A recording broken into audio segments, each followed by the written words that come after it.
Hello, Aries. Ito yung reading mo for July 20 to 31. Check natin yung mga messages.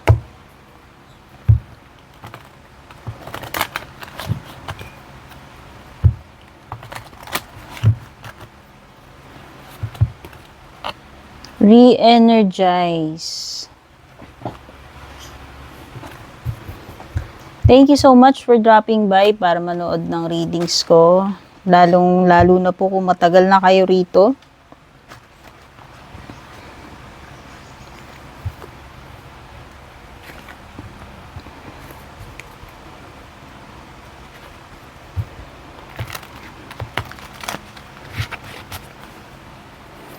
Re-energize, Sapphire,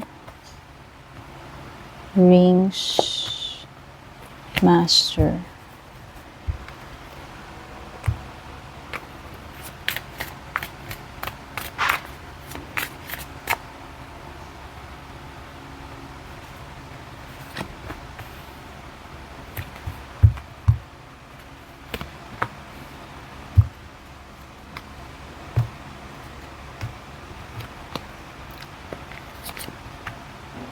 Ay, sorry, wrong set of deck.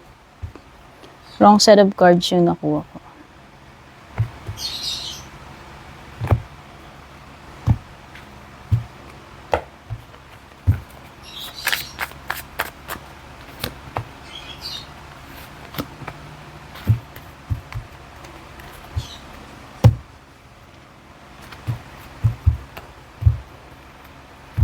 Don't forget to like, follow, or subscribe sa mga bago.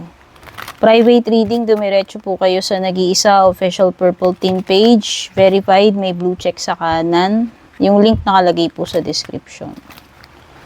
Kung gusto nyo pong magpadala ng support, pwede po kayong mag-send ng star, super thanks, mag-join na membership, or mag-avail ng monthly subscription. Thank you rin po dun sa mga hindi nag-i-skip ng ads natin. Malaking tulong po yan. Pwedeng masasagap dito hindi lang yung energy mo ha, pati energy ng person mo. Hindi ko po kontrolado, iba-iba sa bawat tao, pwedeng past, present, or future energies yung nasasagap ng cards dito. Tower reversed. Okay.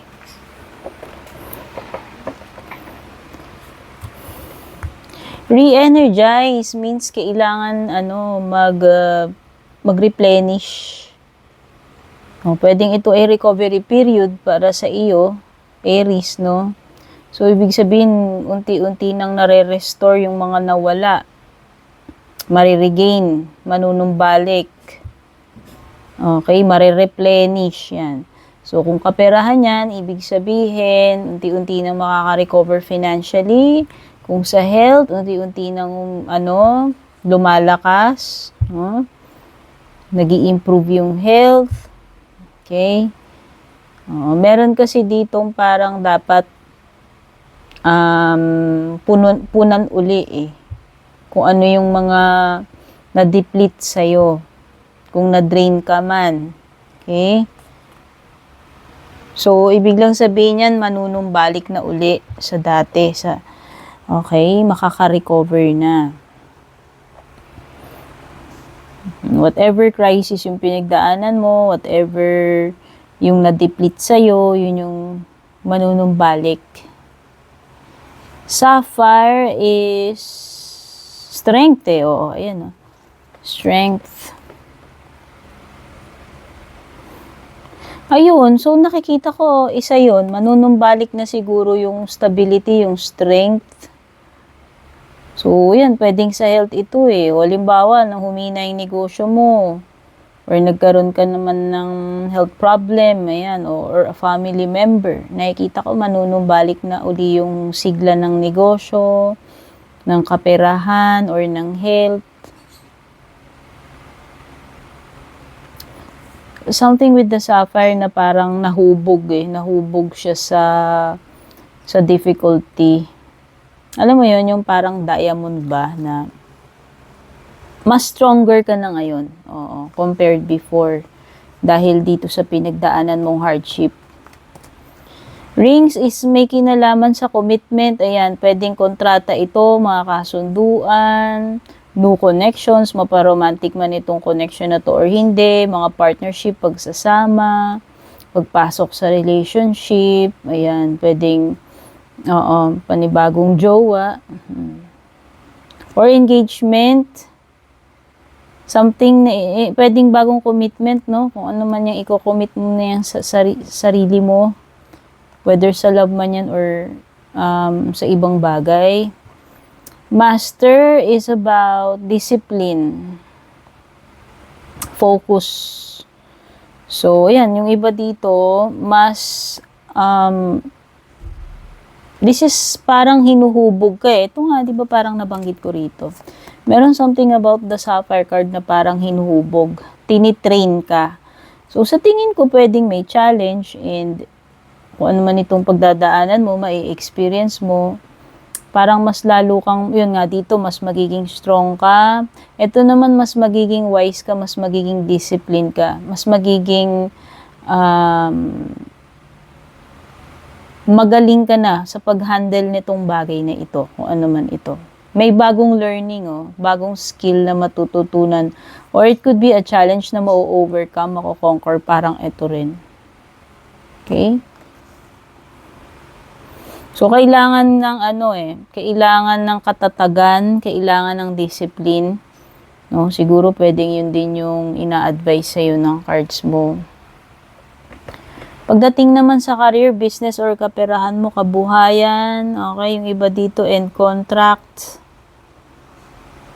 Or it could be a cycle na pinagdadaanan mo financially or sa career mo magtatapos.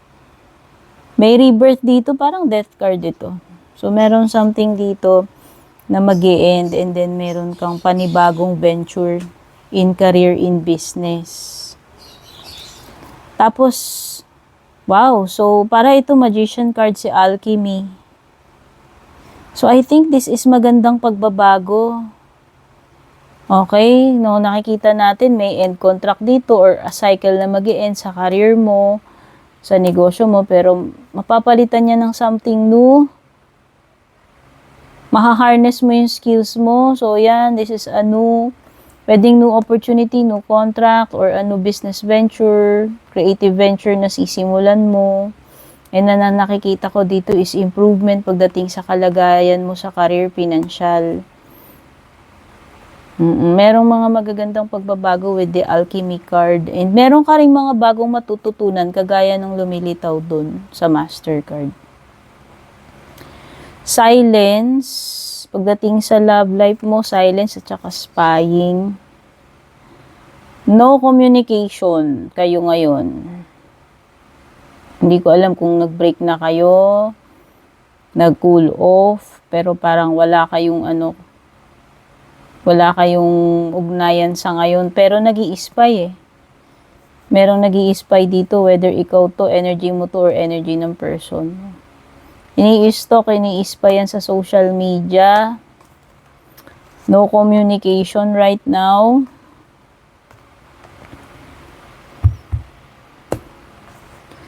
Tarot cards mo, you have the Nine of Pentacles. Reversed.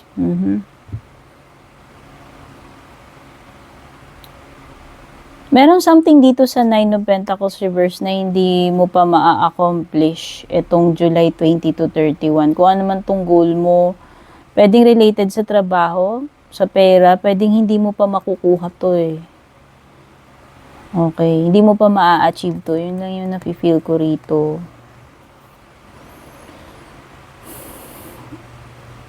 Oo, may some kind of restriction dito with the Eight of Swords. So, yan, kung travel to or something na gusto mong ma-accomplish, makuha, matupad mo ang hindi pa. Kasi pwedeng may mga obstacles with the Eight of Swords, may mga harang, may mga pumipigil, may it be situation or mga tao, mga factors na yun yung parang nakakapigil sa'yo eh. Okay?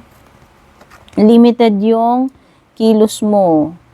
mo. Kumbaga parang hindi mo magawa yung dapat mong gawin, gusto mong gawin dito sa card na to.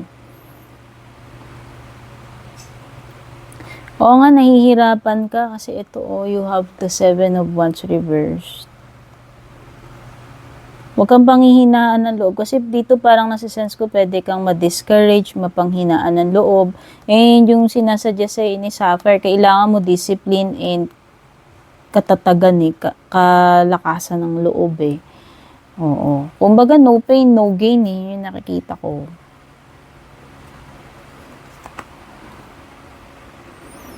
Para kasing nawawalan ka ng motivation, ng lakas ng loob ng gana rito.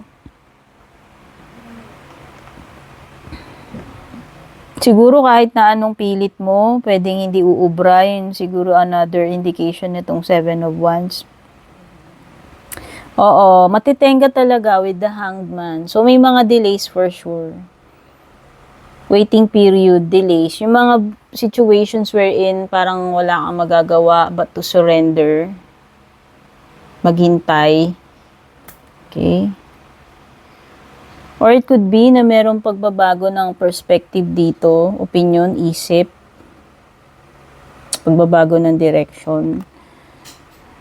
Kasi meron ding change dito 'di ba binanggit ko sa career mo. Pero this is positive change. Ewan ko lang to. Ayan, napanghihinaan ng loob, nagba-back out, kinakabog ang dibdib, dinadaga, alam mo yun, nawawala ng pag-asa or nawawala ng patience or nawawala ng control. Someone could lose his or her temper here. Pwedeng ikaw yun yung person na nakaka-deal mo. Nagiging marupok Okay? Something unexpected with the Tower. There could be something unexpected, a disaster na pwedeng mahirap iwasan. Kasi syempre Tower yan Para kasing meron ditong stubborn na magbago o tanggapin yung mga changes. Something na nire-refuse, nire-reject. Pero yun talaga dapat yung mangyari. Yun yung tama. Hindi siguro pwedeng hindi pa nare-realize or matigas ulo, in denial,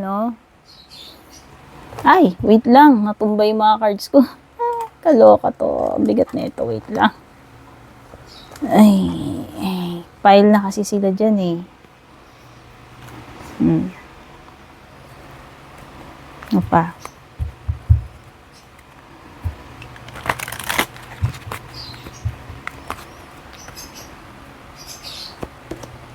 Mga signs, pwedeng may earth, may air, may fire. Sa fire, si Leo specific. Ito, pwedeng may Pisces with the Hanged Man.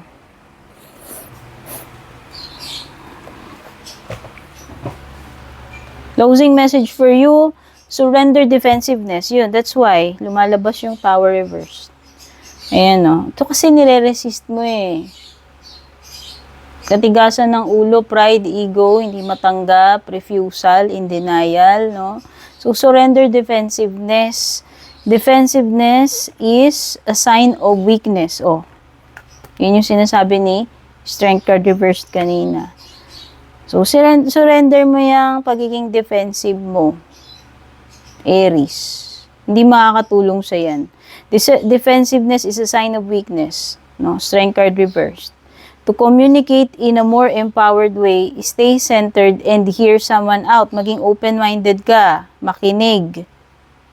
Okay? Then offer a clear non-defensive response.